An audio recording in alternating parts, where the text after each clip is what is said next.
বাবা, মাগরিবের নামাজের সময় হয়েছে, চলেন নামাজ পড়তে যাই। আরে তুই যা, আমি পরে পড়বো। নাটকটা খুব জমতাস। বাবা, নামাজ তো টাইম মতন পড়া লাগে, পরে যদি আর পড়তে না পারেন। আরে বাপ, তুই এত চিল্লাচিল্লি করস কেন? আমি কি এখনই মরতাছি নাকি? আরে আমি অনেকদিন বাঁচমু, আর বুড়ো বয়সে ঠিক হয়ে যাবো। যা। মরার কি কোনো নির্দিষ্ট বয়স আছে বাবা? তুই না কেমন হইছস, সবসময় ভয়ভীতি দেখাস। যা যা, আরো কয়দিন পরে ভালো হয়ে যাবো। যা।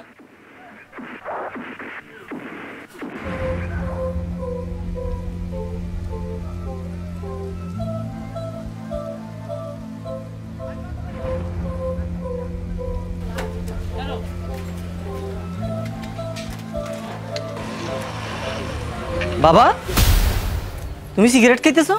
তোমার না আমি নিষেধ করছি এসব ছাইফাস খাইবে না। হ্যাঁ খাইতেছি তো। এটা তো হারাম। শরীর তো আল্লাহর আমানত, শরীরের ক্ষতি করা গুনাহ না? তুই আবার হুজুর হইছস কবে? একসের হাদিস কালাম নিয়ে চলে আইছে। আল্লাহ যদি হঠাৎ কোনো নিয়ামত বা স্বাস্থ্য কেড়ে নেয় তখন কি করবেন? আরে বাপ, সিগারেট কেমন ভয়ঙ্কর কিছু? আমি কত বছর থেকে খাইতেছি, কি হয়েছে? এখনো তো ঠিকঠাক আছি। আরে মরলে মরুম, এখন তো পাইছে আছি, এত ভয় পাইছ না তো। এই যে সব নামাজ কালাম, এই সিগারেট, একদিন সব ঠিক হয়ে যাবে।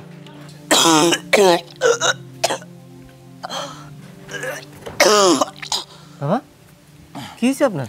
আর না কিছু নাই। দেখি আপনারা এমন লাগতেছে কেন বাবা? চেহারাটা কেমন কালো হয়ে গেছে দেখি। এই যে চোখের নিচেও তো রক্ত নাই। কি কি করছ রে বাপ? আমি তো ঠিক আছি, আমি ঠিক আছি। না বাবা, তুমি তো ঠিক নাই। এখন অনেক রোগ আছে এমন যেগুলো উপরে বোঝা যায় না, কিন্তু ভিতরে ভিতরে সব খেয়ে ফেলে। বাবা চলো, তোমার ডাক্তার দেখাই। তাহলে সত্যি ডাক্তার দেখাবি? হ্যাঁ বাবা, চলো রেডি হও, আমরা আজকে ডাক্তার দেখাবো। আচ্ছা আয়।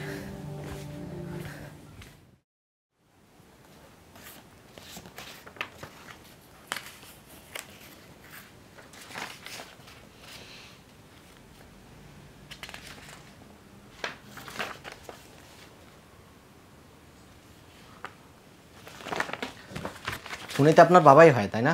জি স্যার, আমার বাবা। আসলে কথাটা কিভাবে বলবো আর তা শোনার জন্য আপনারা প্রস্তুত আছেন কি না সেটাও জানি না।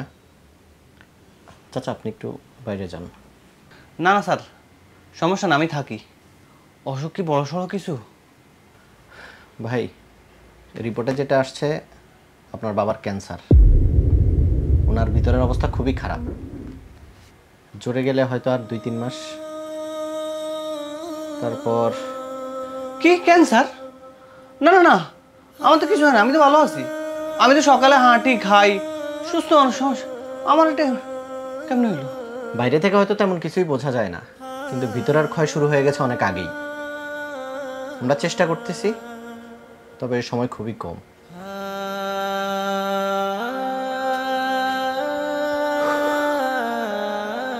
তুই সত্যি বলছিলি রে বাপ, মৃত্যু বয়স দেখে আসে না। ডাক্তারের কথাটা এখনো কানে বাজতে আছে। 2-3 মাস। তোরে একটা কথা বলতে চাই বাপ। কি বাবা বলেন? আমি আর সময় নষ্ট করতে চাই না, আমি আল্লাহর পথে ফিরতে চাই। আমি চাই পরিপূর্ণ দিনের পথে চলতে। তুই আমার সব শিখিয়ে দে বাপ, নামাজ, ওযু, রোজা, তওবা, আমি সব শিখতে চাই। আমার যেন আল্লাহ খালি হাতে ফিরাই না দেয়। ইনশাল্লাহ বাবা, আমি আপনার পাশে আছি। চলেন আমরা একসাথে সব কিছু শুরু করি।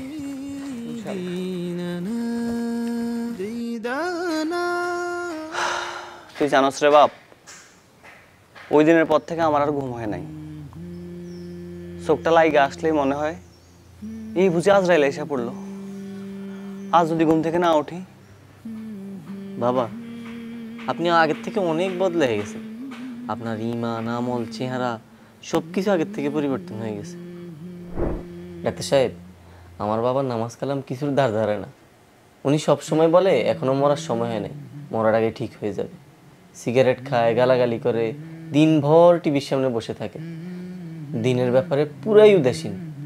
এখন আপনার কাছে একটা অনুরোধ করতে আসছি, আপনি ওনাকে ভয় দেখাবেন, বলবেন রিপোর্টে খারাপ কিছু আসছে, এই ধরেন ক্যান্সার, সময় কম বা বেশি দিন বাঁচবে না, এইরকম কিছু।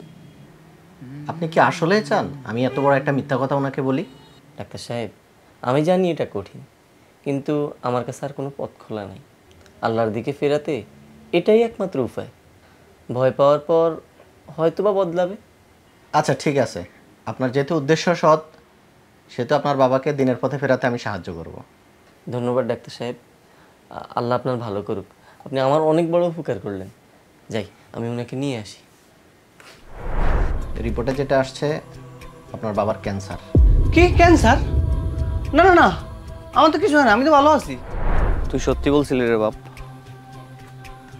মৃত্যু বয়স দেখে আসে না। আমি আর সময় নষ্ট করতে চাই না, আমি আল্লাহর পথে ফিরতে চাই। তুই যদি আমার ওই দিন বুঝাই না বলতি, তাইলে হয়তো আমি বেখেয়ালেই মরে যেতাম, গুনার পাহাড় নিয়ে কবরে যাইতাম। আল্লাহ আমার রক্ষা করছে রে বাপ, রক্ষা করছে।